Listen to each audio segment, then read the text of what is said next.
మిత్రులందరికీ భోగి పండుగ శుభాకాంక్షలండి. జనవరి 13వ తేదీన సోమవారము పుష్య పౌర్ణమి భోగి పండుగ. తెలుగు ప్రజలమంతా భోగి పండుగను జరుపుకుంటాము. ఆరుద్ర నక్షత్రంలో భోగి పండుగ సోమవారం రావడం వల్ల ఈ పరమ పవిత్రమైన రోజున భక్తులందరూ శివుడు, పార్వతి, విష్ణుమూర్తి, లక్ష్మీదేవిని ఆరాధించాలి. 13 భోగి పండుగ చాలా ప్రత్యేకమైనదండి. ఎందుకంటే పుష్య పౌర్ణమి సోమవారము, శివుడు జన్మించిన ఆరుద్ర నక్షత్రం రావడము, ఆ రోజు మహాకుంభమేళ ప్రారంభం అయ్యే రోజు. ఇలా భోగి, పౌర్ణమి, సోమవారము, ఆరుద్ర నక్షత్రము, మహాకుంభమేళ ఇలా చాలా అరుదుగా వచ్చేటువంటి సందర్భము మరియు ముహూర్తం అండి. తిది, వార, నక్షత్ర, ముహూర్త, యోగ కరణాలనేటువంటివి మనిషి జీవితాన్ని ఉద్ధరిస్తాయని జ్యోతిష శాస్త్రం చెప్తున్నది. మనిషి జీవితాన్ని మార్చుకోవడానికి భగవంతుడు కొన్ని గొప్పనైన ముహూర్తాలు సృష్టిస్తాడండి. ఆ గొప్పనైన ముహూర్తాలలో ఈ ముహూర్తం ఒకటని చెప్పవచ్చు. ఎలాంటి జాతకమైనా ఒక మంచి జాతకంగా మార్చుకోగల అవకాశం కలిగిన పవిత్రమైన రోజు భోగి పండుగ సోమవారం రోజున. కటిక దరిద్రుడు కూడా ఈ అద్భుతమైన రోజున శివాలయానికి వెళ్లి ఆ శివయ్యకు ప్రదోషకాలంలో అభిషేకం చేస్తే అపర కుబేరుడవుతాడు అనడంలో ఏమాత్రం సందేహం లేదండి. నమ్మకంతో భగవంతుడు ఉన్నాడు, సూర్యచంద్రులు ఎలా కనబడుతున్నారో అలాగే కనబడని ఆ దైవం ప్రకృతిలో సంచారం చేస్తున్నారు, మనల్ని కాపాడుతున్నాడు అనే నమ్మకంతో శివుణ్ణి ఆరాధన చేస్తే తప్పక ధర్మ మార్గంలో మనం అనుకున్న కోరికలు నెరవేరుతాయని చెప్పడంలో ఎలాంటి సందేహం లేదండి. ఉద్యోగం లేనటువంటి వారు, వివాహం కాని వారు, సంతానం లేనటువంటి వారు, ఇంకా వారి వారి మనస్సుల్లో ధర్మబద్ధమైన ఎలాంటి కోరిక ఉన్నవారైనా శివయ్యకు పూజ చేసుకోవచ్చు. ఆ పరమశివుడు భోలాశంకరుడు జనవరి 13వ తేదీ సోమవారము మనతో పాటే ఉంటాడు అనే ఏదైనా ఒక రోజు ఉందంటే అది సోమవారము. నమ్మిన వారికి నమ్మినంతండి.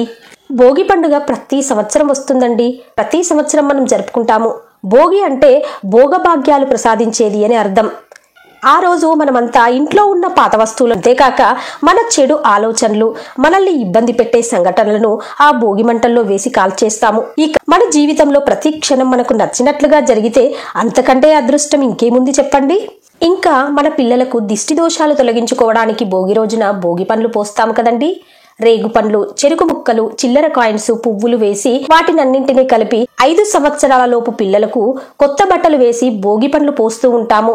ఈ రోజు భోగి పండ్లు చిన్నపిల్లలకి పోయడం వల్ల ఇక ఆ సంవత్సరం అంతా తమ పిల్లలకి ఎలాంటి దిష్టి దోషాలు ఉండవని, పిల్లలు వృద్ధిలోకి వస్తారని తల్లిదండ్రుల ప్రగాఢ విశ్వాసం. అలా పిల్లలు కొత్త బట్టలు వేసుకుని భోగి పండ్లు తలపై పోసుకుంటుంటే పిల్లలు ఆ తర్వాత వాటిని ఏరుకొని తినడం అంతా చాలా సందడిగా ఉంటుందండి. ఈసారి వచ్చే భోగి పండుగ ప్రత్యేకత మహాకుంభమేళ స్టార్ట్ అవుతుంది. పుష్కరిణి స్నానాలు ఆరంభమవుతాయి. సోమవారం శివయ్యకు ప్రీతికరమైనది, నిండు పౌర్ణమి, పైగా ఆరుద్ర నక్షత్రం, ఇవన్నీ ఆ శివయ్యకు ఇష్టమైనవి. కుంభమేళ సందర్భంగా ప్రయాగరాజ్లోని త్రివేణి సంగమంలో 3,000,000 దేవతలు భూమి మీదికి వచ్చి స్నానమాచరిస్తారని మన నమ్మకం. ఈ సంవత్సరం వచ్చే భోగి పండుగ సోమవారం రోజు శివయ్య కైలాసం వదిలి భూమి మీదకు వస్తాడు అనే మాట వింటుంటేనే ఈ జన్మకు ఇది చాలు అనిపిస్తుంది కదండి. శివయ్య భూమి మీద అడుగు పెడతాడు అంటే శివుని అంశ మహాకుంభమేళాలో పుష్కరిణి స్నానాలు ఆచరించే చోట తిరుగుతుందని మన నమ్మకం. ఆ పుష్కరిణిలో స్నానమాచరించడం వల్ల మన పాపాలను, సర్వ రోగాలను పోగొట్టుకోవచ్చని మన పెద్దలు చెప్తూ ఉంటారు. భోగి రోజు భోగభాగ్యాలు కలగజేయడానికి ఆ శివయ్య మన దగ్గరకు వస్తాడంటే మనం ఆ శివయ్యకు అభిషేకం చేసుకుంటే ఎంత పుణ్యమో చెప్పడానికి నాకు మాటలు రావడం లేదండి. కేవలం ఈ రోజు ఆ శివయ్యకు శివాలయానికి వెళ్లి చెంబడు నీళ్లతో అభిషేకం చేసినా చాలు, మన జన్మ ధన్యమే మరి. అవును కదండి. పౌర్ణమి, సోమవారము, ఆరుద్ర నక్షత్రం కలిసొచ్చిన ఈ రోజున శివయ్యకు అభిషేకం చేశాక ఆ నీటిని శిరస్సుపై చల్లుకొని తీర్థంలా తాగితే ఆయురారోగ్యాలు కలుగుతాయని చెప్పడంలో ఎలాంటి సందేహం లేదు. అంత విశేషమైన రోజు మరి. శివుని జన్మ నక్షత్రం ఆరుద్ర నక్షత్రం, సోమవారం, మహాకుంభమేళ, పౌర్ణమి ఇన్ని విధాలుగా కలిసి రావడం మళ్ళీ జరిగేదెప్పుడో మరి. విష అప్పటికి మనం ఉంటామో లేదో. ఇలాంటి ముహూర్తం 1940లో ఒకసారి వచ్చిందటండి. కానీ పౌర్ణమి గడియలు ఇన్ని గంటలు లేవట. ఇలాంటి ముహూర్తము 110 సంవత్సరాల క్రితం వచ్చిందని వేద పండితుల అంచనాలు. మళ్ళీ ఇలాంటి రోజు 2050లో వస్తుందని పెద్దలు చెప్తున్నారు. రేపటి రోజు ఎలా ఉంటుందో చూస్తామో చూడమో అనేటువంటి రోజులు మరి.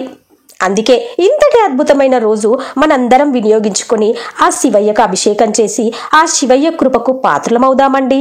సోమవారము భోగి రోజున ఆ శివయ్యకు అన్నాభిషేకం చేయడం వల్ల సకల పాపాలు తొలగుతాయట. ఒక్క శివరాత్రి రోజున అభిషేకం చేసినా చాలు మన జన్మ ధన్యమవుతుంది అనుకుంటాము. అలాంటి ఈ రోజున శివయ్యకు అభిషేకం చేస్తే 1000 శివరాత్రులు ఆ శివయ్యకు అభిషేకం చేసిన ఫలితం కలుగుతుందట. ఎవరి జీవితంలోనూ 1000 శివరాత్రులు శివయ్యకు అభిషేకం చేసే ఛాన్స్ ఉండదు. మరి అలాంటి ఛాన్స్ వచ్చిన ఈ సోమవారము భోగి రోజున ఆ శివయ్యకు అభిషేకం చేసి అలాంటి 1000 శివరాత్రులు అభిషేకం చేసిన పుణ్య ఫలితం మనందరం పొందుదాము. సోమవారము భోగి పండుగ. దయచేసి ఎవరు ఈ రోజున మిస్ అవ్వకుండా ఆ శివయ్యకు అభిషేకం చేద్దాము. నవగ్రహాలకు అధిపతి ఆ సూర్యుడు, ఆ సూర్య భగవానునికి అధిపతి పరమశివుడు. ఆ పరమశివుడే మనతో ఉంటే ఆ గ్రహ దోషాలు మనల్ని ఏం చేస్తాయి? ఏమీ చేయలేవు. ఈ సోమవారము శివయ్యకు అభిషేకం చేసిన జలాన్ని మన శిరస్సుపై ధరించడం వల్ల భూమిపై ఉన్న పుణ్యనదుల్లో స్నానమాచరించిన ఫలితం మనకు కలుగుతుందని పెద్దలు చెప్తున్నారు.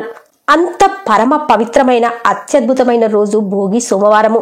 మేము అభిషేకం చేయలేమండి అనుకునే వాళ్ళు కేవలం శివాలయానికి వెళ్లి ఆ శివయ్య ఓం నమః శివాయ అనే మంత్రం మనసులో నామస్మరణ చేసుకున్నంతనే మన జన్మ ధన్యమవుతుంది. కలియుగంలో నామస్మరణకు మించిన మార్గం మరొకటి లేదండి. కేవలం నామస్మరణతో ముక్తిని పొందవచ్చని పెద్దలు చెప్తుంటారు. భోగి సోమవారం రోజున శివారాధన చేయడం వల్ల దుర్గాదేవి అనుగ్రహం కలుగుతుంది, లక్ష్మీదేవి అనుగ్రహం కలుగుతుంది, విష్ణుమూర్తి అనుగ్రహం కలుగుతుంది, చంద్రుని అనుగ్రహం కూడా కలుగుతుంది. సోమవారము పౌర్ణమి రోజు కాబట్టి మానసికమైన రుగ్మతలన్నీ తొలగిపోతాయి, ప్రశాంతత కలుగుతుంది. ఇంతమంది దేవతల అనుగ్రహం కొరకు ఒక్క శివయ్యకు ఆరాధన చేస్తే చాలండి. ఆయనలోనే అందరూ ఉన్నారు. ఆరుద్ర నక్షత్రానికి అధిపతి రాహువు కావున రాహువుకు సంబంధించిన ధాన్యము మినుములు. ఈ మినుములతో వడలు చేసి ఆ శివయ్యకు సమర్పిస్తే ఆ ప్రసాదాన్ని మనం స్వీకరించిన మనకు ఆయురారోగ్యాలు కలుగుతాయి. శివయ్యకు దుర్గమ్మకు ఇష్టమైన మినపవడలు చేసి శివ అష్టోత్తరము దుర్గా అష్టోత్తరం చదువుకొని వడలు నివేదన చేసి ఆ ప్రసాదాన్ని స్వీకరించడం వల్ల మనకు ఆరోగ్యం చేకూరుతుంది. ఇంకా మిగిలిన వడలు పంచిపెట్టాలి. ఇక చూడండి, చక్కగా ఆ పార్వతీ పరమేశ్వరులు, విష్ణుమూర్తి, లక్ష్మీదేవి మన ఇంటిలో తిష్ట వేసుకొని కూర్చుంటారండి. నిండు పౌర్ణమి, పూర్ణచంద్రుడు. ఈ రోజు ప్రపంచమంతా ఈశ్వరుడే నిండి ఉంటాడు. ప్రపంచంలోని ప్రతి జీవిలో ఈశ్వరుడే ఉన్నాడని మన నమ్మకం. సోమవారము భోగి పండుగ రోజు ప్రదోష కాలంలో శివునికి అభిషేకం చేయడం వల్ల 1,000,000 సోమవారాలు శివయ్యకు అభిషేకం చేసిన ఫలితం కలుగుతుంది. దీనినే శివ ముక్కోటి అంటారని మన పెద్దలు చెప్తున్నారు. మరి ఇంతటి పరమ పవిత్రమైన రోజును మనమందరము సద్వినియోగం చేసుకుని జాతక దోషాలను తొలగించుకొని ఆయురారోగ్యాలతో ఆ శివయ్య కృపకు పాత్రలమవుదామండి. మిత్రులందరికీ మరొక్కసారి భోగి, సంక్రాంతి, కనుమ పండుగ శుభాకాంక్షలు తెలుపుకుంటున్నాను. ఓకే ఫ్రెండ్స్, మీకు కనుక ఈ వీడియో నచ్చినట్లయితే ఒక లైక్ వేసుకోండి, షేర్ చేయండి, ఛానల్ సబ్స్క్రైబ్ చేసుకోండి. అలాగే మరవకుండా బెల్ బటన్ యాక్టివేట్ చేసుకోండి ఫ్రెండ్స్. అప్పుడే నేను చేసే ప్రతి లేటెస్ట్ వీడియో మీ మొబైల్కి నోటిఫికేషన్ రూపంలో చేరుతుంది. ఉంటానండి. Thank you for watching.